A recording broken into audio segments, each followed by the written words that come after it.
My name's Adele Onyango and welcome to another episode of Legally Clueless. No, seriously, I have no clue what I'm doing, but I'm pretty sure I'm not the only one.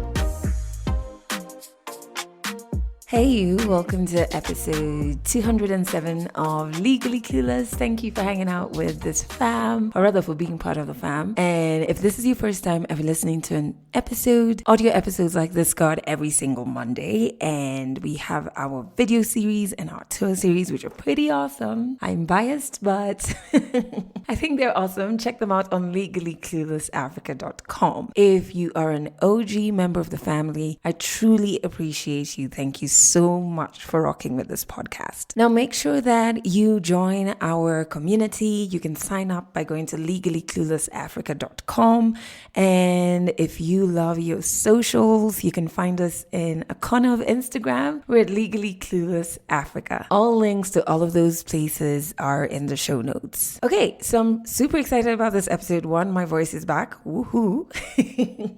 No more aloe vera. And two, the storyteller is somebody who has made us laugh for years. And finally, we get to hear her story. Listen to this. Why can't my older sibling do it? I don't understand this thing for the last born has to be the one getting the remote, getting, the handbag. Even these guys have limbs, hands, feet. My best friend, who was not even really my best friend, let me tell you, character development started in primary. In fact, it started in class 4 when we were writing compositions about our best friends. And my best friend wrote someone else as their best friend. I was I found out in the middle of writing that composition. It was an exam. And I started rubbing, I was like, I need to change this. And then now I went off to high school. In high school now, is it okay for me to say this? I hope it's okay for me to say this, but I was called to another school.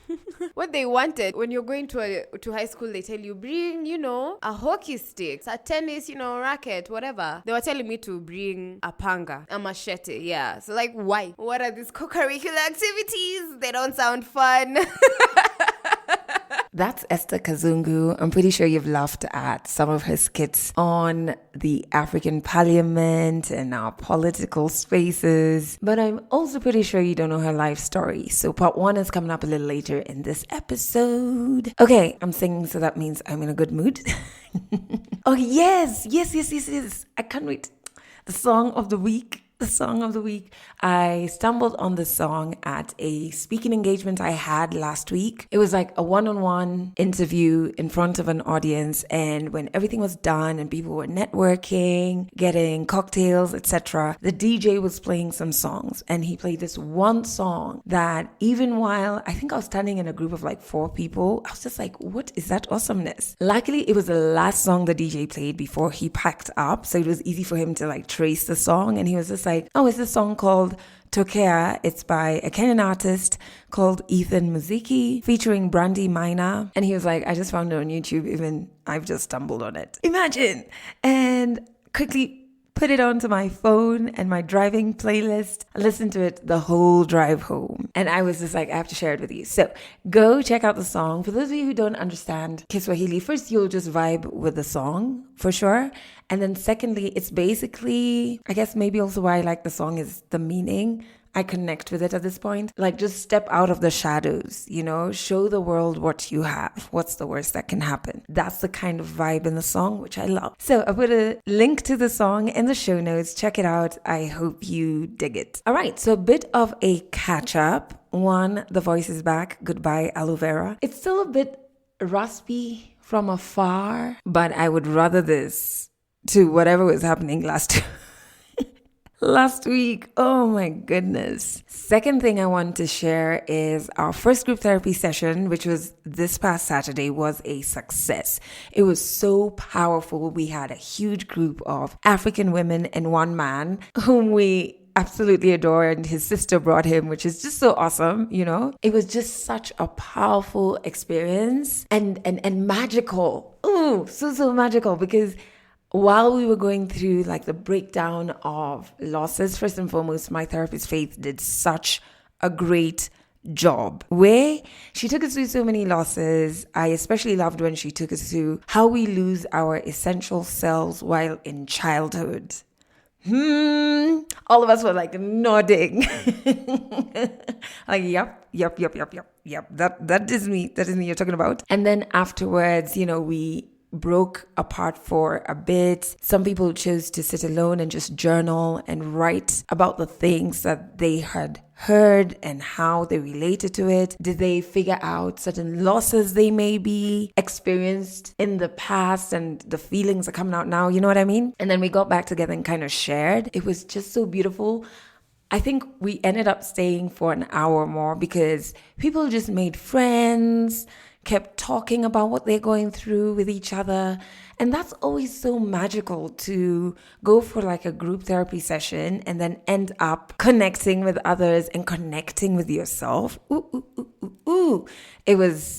I just feel like I'm doing exactly what I was placed on this earth to do. And it feels so centering to be able to create such spaces. So the group is cohort 1 of our group therapy sessions, and we will host another for cohort 2. Cohort 1 are going to go on and have more sessions together as a group and mini groups as well. And then we're going to do another cohort, which is cohort 2. So please be on the lookout for when we share about this. I'll definitely give you a heads up on this podcast, but you can also sign up to be a member of our community on legallycluelessafrica.com, and that way you get to know immediately things are happening. But yeah, it put me on such a high, and then I just gained so much clarity as well. As much as I was there as like organizer and etc., I also experienced the session and just gained clarity on what loss I'm currently navigating. I mean, there are many,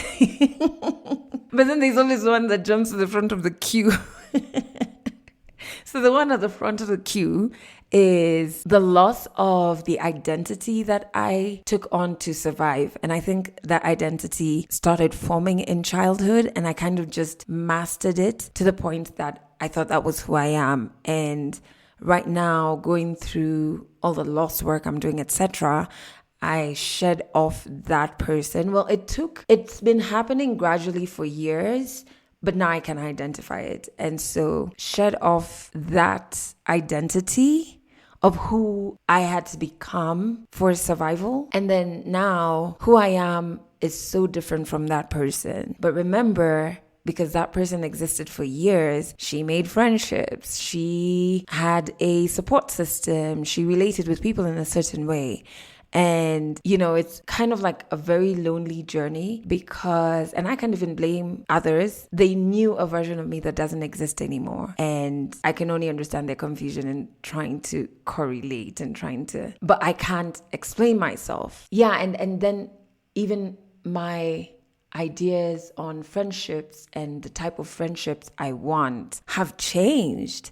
And now I'm strong enough to walk away when it doesn't reflect what I want. I just feel like losing that previous persona, as much as it's a great thing to move into who I truly am, it's very lonely because you lose a lot of friends, a lot of relationships and connections and normalcy. And at my very big age of 34, I'm starting to make friends, which I thought I would never ever have to do, and piece together what a support system looks like. I mean, I'm extending grace to myself because I don't have to figure it all within a day or a week or a month or even a year, but it is difficult to navigate. There are moments where I'm like, am I alone? But even just coming from losing my laptop, etc., I recently just let someone be there for me, and it felt nice. It didn't feel as scary as before where I just wouldn't let people in, and so baby steps. Baby steps are happening here. Anyway, it was great. So if you're listening and you came for the group therapy session, I have so much love for you. Well, of course, I probably told you that in person on Saturday. Okay, so let's jump into 100 African stories. Well, part 1 of this story. And I had never met Esther Kazungu. Finally met and hung out with her. She is so funny. She is really funny. I mean, after years of laughing at so many of her skits, especially the ones on like African parliaments, especially there's a distinctive two I remember. One of a South African. Okay, South Africa, I have so much love for you. But whatever happens in Parliament needs to become its own reality show. So the two I remember, one was of a scenario in the South African Parliament, and the second one was that famous Ugandan Parliament. Uganda, I love you. But the Ugandan Parliament scene, like where I think it's Bobby Wine. He like jumps on the table and does like a Michael Jackson spin and kick. And I'm just like, but why? We're in the middle of a fight, bro. Like, why is there a dance off? Anyway, she has an amazing, interesting story. There are bits that you're definitely going to relate with. We talked for so long, I had to split it into part 1, part 2. So here is part 1, and it begins with Lastborn's Chronicles. 100 African stories on Legally Clueless. Stories from Africa. Hey guys, my name is Esther Kazungu. I am from Kenya, specifically from Kilifi County. I grew up in Nairobi, unfortunately. I'm saying unfortunately because I would really have loved to have a Coastarian accent, Coastarian vocabulary. Like, people from Nairobi tell me they can actually hear it, but I don't think I have it. I would love for it to be conk, like more conk than it is. My Kiswahili is as Nairobi as it gets in the family. My mom corrects me. I feel like I am the one who's corrected a lot when it comes to the Swahili. But my older siblings make mistakes too, so I'm good. So I went to school, a couple of schools. Okay, let's start. So I used to live in South Sea in Nairobi, and the first school I went to was called Feni Nursery School. It was a preschool. I think I showed signs of becoming an introvert when I was a kid, because I used to keep to myself. I was not stubborn yet. From there I went to Bellevue, which was still in South Sea. My highlight for Bellevue School is the naps that we took after lunch. Because why are you keeping me in school? I'm a kid, man. Let me do baby stuff. That's the only thing I remember. That's so funny. That's the only thing I remember I don't remember the teachers. I remember some of my classmates. I don't remember anything else. From Bellevue, I saw my older siblings were in a public school, and I wanted to be with them. I'm like, why are you guys in the same school? I want to be in the same school with you guys. So, and this is so hilarious, because now in Bellevue there was a school bus. One morning, after my parents confirmed I was going to transfer, the next day I was like, I'm not going to school, say I'm transferring. I mean, so that was so funny, because my parents were like, that's not how it works. You need to go to school until we are sure you're going to this other school. So yeah, I look back and I'm like, what was I thinking? Anyway, I was a kid. It's understandable. After I went to Kongoni was a public school. So my parents say, okay, they don't say it, but I believe this is why I became the most difficult child. I was the most stubborn. I'm saying apparently because right now I'm an activist. So I think that's where it started. You can't tell me to do something without giving me the reason. Why can't my older sibling do it? I don't understand this thing for the last born has to be the one getting the remote, getting, the handbag. Even these guys have limbs, hands, feet. Everyone is working, like everything is working perfectly. So I think it started in Kongoni. I don't think like anything there made me that way, not the friends. I just think I just started becoming me there. I didn't finish in Kongoni. But then, okay, I now that I am telling this story now, I see some last one tendencies and me getting some privileges.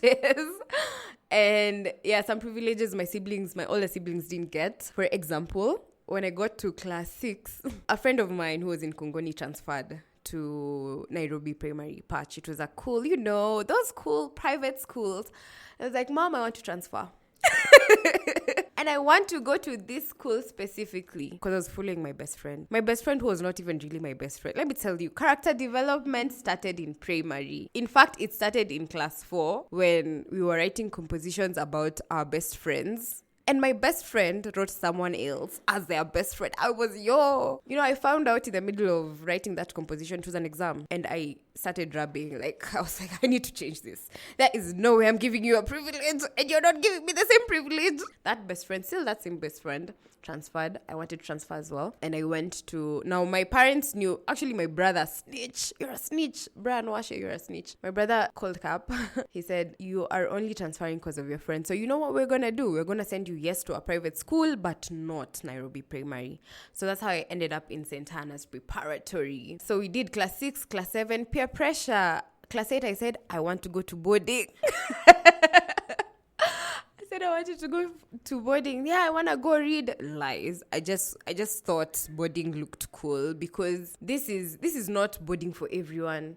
So there are people who are gonna go home. So you can send them stuff and you can send them, like you can tell them, go and text my mom, tell them I need this and this.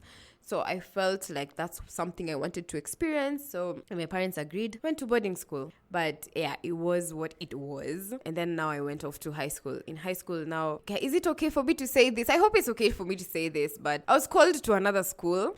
What they wanted, when they say, when you're going to high school, they tell you, bring, a hockey stick, something that makes sense, a tennis, racket, whatever. They were telling me to bring a panga, a machete, yeah. So like, why? What are we going? What are these co-curricular activities? They don't sound fun. I was not ready for that life. And even my parents knew I was not ready for that life because I didn't do chores much. I always complained when it was time to do chores. I told my mom, I'm not going to that school. So my mom was out of office looking for a school, like actively. She was physically looking for a school for me. She went from school to school until the boss was like, you're missing a lot of days. Tell me what school it is. I will make the calls. So I told, again, peer pressure. They're friends I grew up with in the estate. And two of them had gone to a specific school, St. George's Girls High School. They were in that high school. So I was like, Mom, it's St. George's. That's the one I want to. Oh, these are last born privileges. I don't think my siblings. Oh, I'm sorry, guys. So I got a letter to go to St. George's and yeah, so I went. I think that's when I sort of started becoming extroverted. I was in the cool clubs. At least I didn't dance like a soap dish though. The auditions were crazy. Oh my gosh. I don't know if you ask anyone who's been in a Kenyan school. Auditions to get into clubs like St. John, a drama festival, music festivals. They're crazy. They're crazy. You're being told to dance like a soap dish, act like you're a kale being cut, like skooma, kale. And then you can be told to take a bottle and go and come back with darkness in it. Yeah, so the auditions were crazy. So I joined St. John Drama Music Festival. I really don't know how I found myself there, but I was there. I was there. When I was in Form 4, when people were choosing careers, I mean, not careers, the courses they wanted to do in university, I was confused. I was so confused. Even because we even had like guidance and counseling sessions for people who are not sure what they wanted to do. And that did not help. I had watched a lot of, this CSI. What was this? There was CSI and Navy, something. Those shows for investigating. And I thought I wanted to do criminology. I was advised, that's not a very, like in Kenya, it's not a career per se. It's not in, like, there's not much. It's not like you see it on those shows of yours. I don't know what I chose at the end. We're applying to different universities, but I just know, honestly, I don't know what I chose. Wow, I can't even remember. This is bad. Because I didn't think of media at all when I was in Form 4, that time when we were choosing careers. But now afterwards is when I was like, I might try media because my sister was doing media. And it sounded like a career I can survive in. Because again, I still don't know. Like, I'm not sure for sure. And that's why I love that people nowadays are like, when you see something in your child, nurture it, whatever it is. If they like talking, if they like, if they like singing, nurture it. So I don't know what I like doing. Maybe my parents could have, my parents, why didn't you say? Anyway, I'm kidding. But maybe there was something that showed what path I wanted to take that I didn't notice, or no one around me noticed and pointed it out for me to know what I wanted to do. By Form 4, I'm sure I don't even know what I chose, but I know it was nothing to do with media. It was just I just guessed. I'm sure I just guessed for the sake of guessing and getting into uni, because I heard that you can just choose anything and then you can go change later on. So I was like, fine, let's do this. So I started looking into Daystar, because you know what, my sister is there.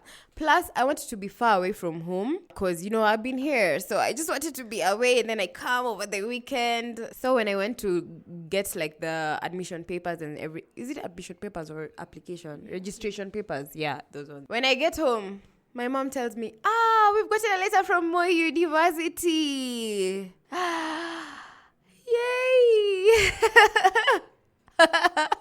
I looked at this letter and I'm like, I wanted to go far, but not this far. Because this is 6 hours away. Hey, this is 6 hours away. This is a town I've never been to, Eldoret. I have never been to Eldoret, not even for music festivals, nothing. So I don't know how it is. So the first, when I was going to get admitted, of course, my parents came with me. We looked for a place. It was so hectic because even my parents didn't know anyone in Eldoret. My dad used to work for they're called telecommunication company. That's what it is. Guys, I don't know English, so bear with me. If I start saying this thing, that thing, it's because I don't know English. I'm kidding. So my dad used to work for a telecommunication company. He got someone who was based there, and that's just one person. So I don't think he knew much. So at least we got a place to stay and someone to drive us around. And then now we went to school. Even just the process was hectic. This university is so big. It's so big. I was stressed. I was like, you're leaving me here? It was like starting school all over again. Like it was like primary. Like, I think I cried a lot. I actually cried. That place, I told you we found a place to stay before now going to register. I cried. My parents got the same room and I was in another room. I cried. I cried because I was like, this is not the life. This is not the life I want. And then this is not like, okay, no offense to Eldoret people.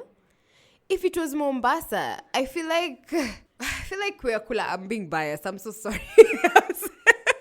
I don't know, man, it's not like going, the way people study outside. It's like studying abroad. This is just something else. And then, so, this is the funniest thing. Like, my entire uni experience was just like, you guys need to educate yourself. Okay, I'm sorry. I'm so sorry, guys, for Eldoret. Because I used to wear contacts.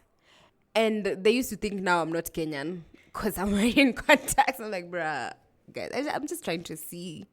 I am just trying to see. This is nothing. Okay, yes, they're colored. I just wanted to see and look like extra, but yeah, you should know people wear contacts. I struggled in my uni life because I hated being there. I was transferring from year one. It's like, I'm going to the Nairobi campus. I'm going to get these papers. I'm going to find out the procedure. And I found out the procedure. I succeeded eventually when I graduated. So I was so determined to actually get transferred to the Nairobi campus, but I heard they don't offer the course I was doing. I just tried to find things that would make me not feel like going home every time. Now, when I was in my 4th year, there was this show called Kubamba that was on Citizen TV, and I knew guys from... So Kubamba is a gospel media station that used to exist. They still exist, but on social media, I guess. But now, back then, they used to be on Citizen. They had a show on Citizen. They, at some point, had their own radio station. And then now they're just, I guess, doing missions. I was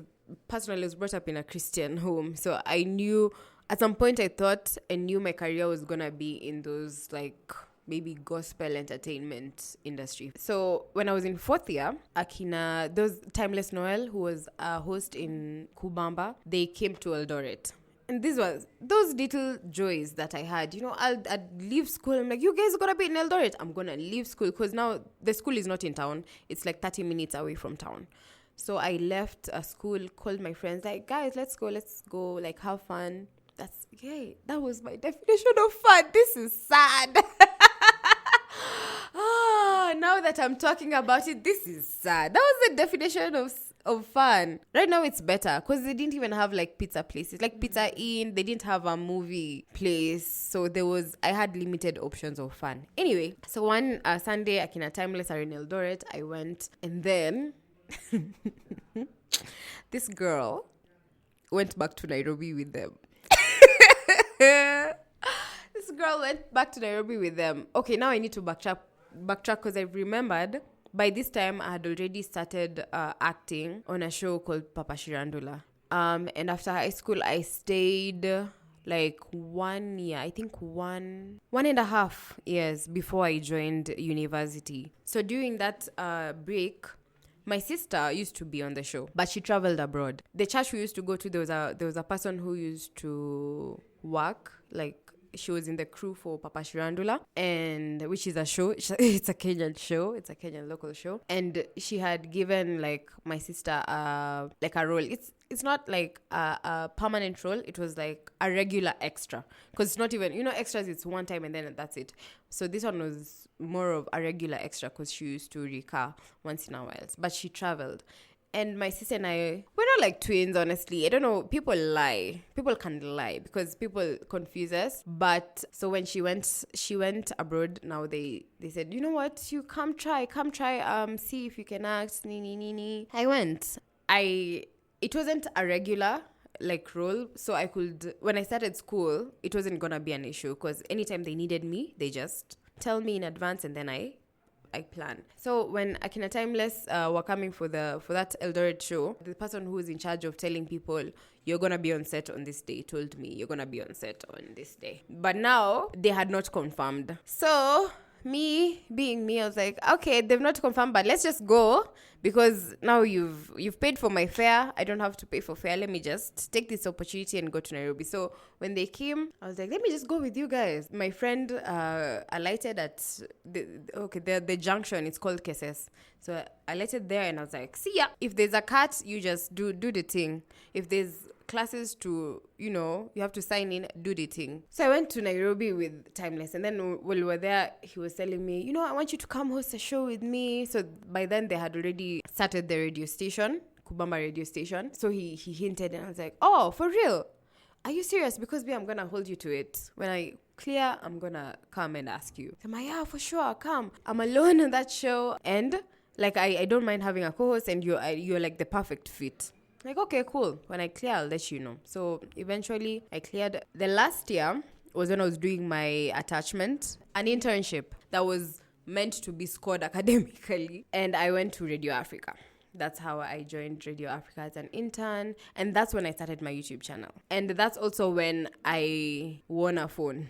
I started my YouTube channel because I won a phone. I used to have an Infinix, and I was like, this is not gonna, I have standards for when I start my content creation. And then it wasn't even, like, we didn't even have a name for it. It was just, you're gonna be making videos and posting them on this platform. So I had an Infinix, and I was like, this is not gonna cut it. So there was this competition where you were to create a page for people to bargain for you. So let's say the price of the phone was 66,000 Kenya shillings. So with every click, the price goes down. So you have to get to 1 shilling for you to win. Girl, I said I'm going to get this phone. Told myself, so we have Wi-Fi, good. This day I am not going to move from here. All the food, I'm just going to stay in this position and have people bargain for me till I get this phone. And I did that, and I won the phone, and that's how I started now my content creation journey. So at first, my first internship was actually at Ministry of Lands. It was not a paid internship, so I was just, and I had no idea what I was doing because I was in the communications department. But work was us going in. Work ended at, I think, by 11, work was done. So from 11 to 5, I don't know what I was doing. And the work was, we needed to read newspapers and look at any story that had to do with lands. And then we note that on a spreadsheet, and that's it. So work was ending by 11. And I was like, okay, even if it's for school, this is not helping me. And I really wanted to go to a media house. So my brother, I don't know who, my brother knew someone in Radio Africa. So he asked him if they are taking interns. And they were like, yeah, sure. Tell her to send her papers. And that's how I transferred. So I did 1 month at Lands. And luckily, for Radio Africa, it's only 2 months internship. So that's like now complete. So during now that transfer from Lands to Radio Africa, that's when I started the channel, and that's when I won the phone. And that's now where my content creation journey started. I had no plans. Like, the way now people are so strategic, like in 2 years' time, in 5 years' time. Back then it was so easy. It's like just record whatever you want to record and post it. So that was such an easy time. I wish I can go back to that, like with my mindset, because that was way easier and so authentic. I'm not trying to say I'm not authentic now. Be authentic. I'm still authentic. So when I went to Radio Africa, that was 2 months. I knew nothing. I knew absolutely nothing. Because now this is how the interview went. Do you know how to edit audio? No. Have you ever used Adobe? I don't know. It's Adobe what? No. Can you? It was so embarrassing, honestly. That was so embarrassing because it was like, so I hope they still give me this internship because... But my responses, every response was like, I don't know, but I can learn because I'm a very fast learner. So that was always my response. And I got the internship. So I was like, cool. Now, they started talking about vox pops and just... the vocabulary was heavy and I knew nothing. The person I was interning with was from Daystar. They have done everything. They have done theory, they've done practicals. In my uni, we've done theory only. At least I didn't lie when I said I'm a fast learner. I learned everything very quick, even the vocabulary. But the storytelling bit is what I really struggled with. I'm really poor at writing. So some stories, they wanted them to be expanded for digital. And I was not about that life. I don't know how to milk a story. I don't know if I can do better now, but then I really struggled with that part. Thankfully, it wasn't like a requirement that if you don't get this, you're gone. So I did what I did. At the end of it, I was hoping they would just suggest, like even just hint, when you finish school, hala. They didn't, but I kept I kept the contacts anyway. And when I was finishing, thankfully, when I was finishing school, because it was now the internship and then back to school to clear now the rest of now 4th year. They kept calling, hey, send in your CV. Like, oh, thank goodness you guys remember me. I might not have left, a mark in terms of work, but I guess in terms of personality, I did something there. So after that, now I came back, cleared uni, and then I remembered Timeless Noel and the show he had promised me. And now one time I was listening to it and I was like, oh, by the way, this guy, let me text him. So I text him, I tell him, yo, you told me to come for my show. I'm here. I've finished school. Tell me when to come. He's like, oh, you didn't tell me. So you come for a voice test and then, we do this thing. So I went for the voice test. The organization could have done better in terms of communication because I struggled over there. But it was experience. Like, I don't regret the experience I got while I was there. I did 6 months volunteering, and then I went to work at a makeup studio. Girl, I don't even know how I found myself there. I thought they maybe thought I could do makeup. But they were actually calling me because they wanted me to do social media. And I believe this is because they had seen what I did for my own page. I used to post skits here and there ever since I got that iPhone. Hey, it was a go. I was doing everything. So I was posting on YouTube, I was posting on Instagram, I was doing Vines. There was a girl called Liza Koshy. Okay, she's still there. There is a girl called Liza Koshy who used to do Vines, and I used to admire her. So she started on Vines and then did YouTube, and then she just became popular. And I was like, yeah, that's what I want to do. I want to be popular. Anyway, whatever will get me to this popularity, I want it. When I finished Kubamba, moved to this makeup studio, was doing social media, was not so good at it because this is different. Running a page for a business is very different from running a page for yourself. And then due to the fact that I didn't know I was going to do social media, I think that also contributed to me not really even performing. And then they also wanted me to be there at very odd hours. And I was like, bruh, hell no, I didn't come to live this life. Because it's a makeup studio, and they wanted me to have the key, first of all. So meaning I have to be there the first one, and the weekends. I'm like, bruh, hell no. No. No. Plus, because I told myself I wanted to work and do the social media on the side. So if you're taking all of my time, how am I going to do that? So I worked, I think it was 2 weeks. 2 weeks. And I told them, man, I can't. I can't. I'm gone. Plus, they hadn't even given me a contract by then. So it's like, you guys are being fishy. I don't even know. Maybe I'm working for 10K. And so I left. And then, funny enough, because that time, when you're usually like, you want a sign, you just want the universe or God or whatever you believe in to just confirm your decisions.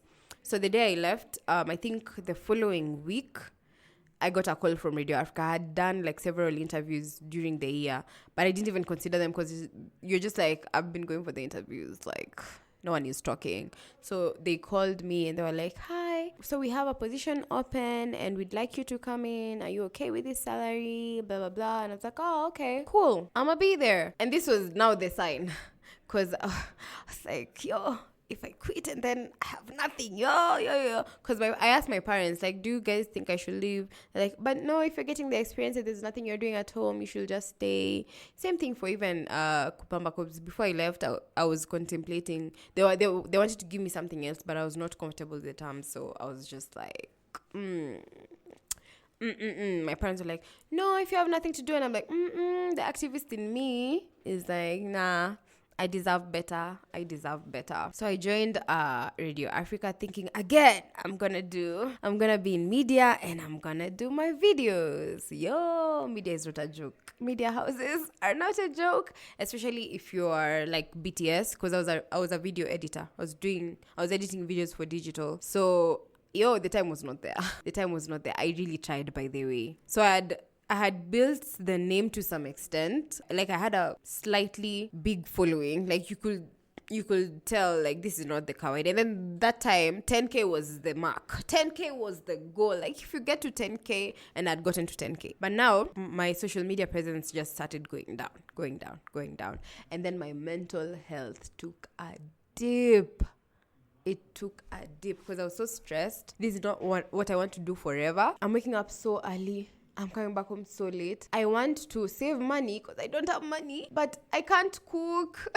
Like, I'm tired by the time I get home. It was so stressful. So during the pandemic, can you imagine?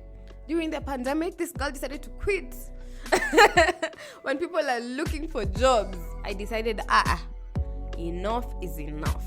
So that's when I quit my job.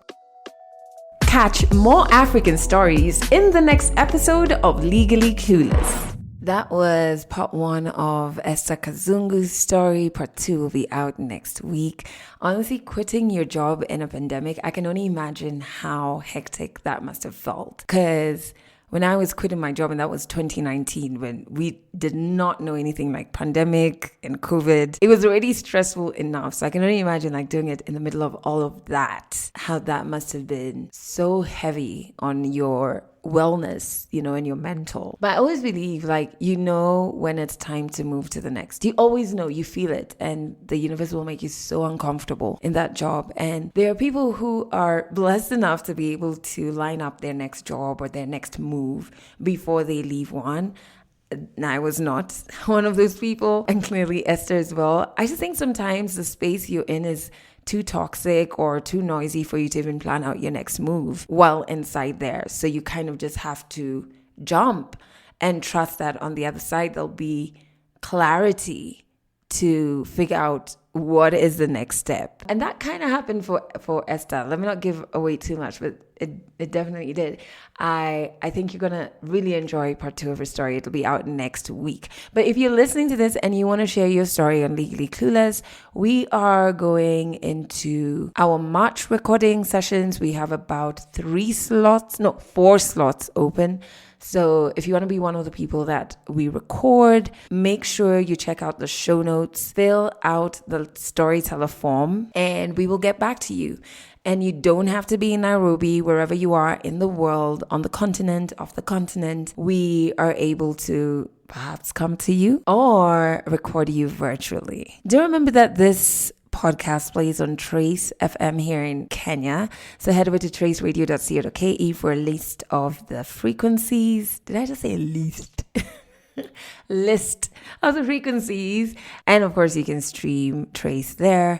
You can catch this podcast there on Mondays and Wednesday at 1 p.m. and 11 p.m. And on Fridays, we're there at 1 p.m. Make sure you sign up for our community. Join our community right now.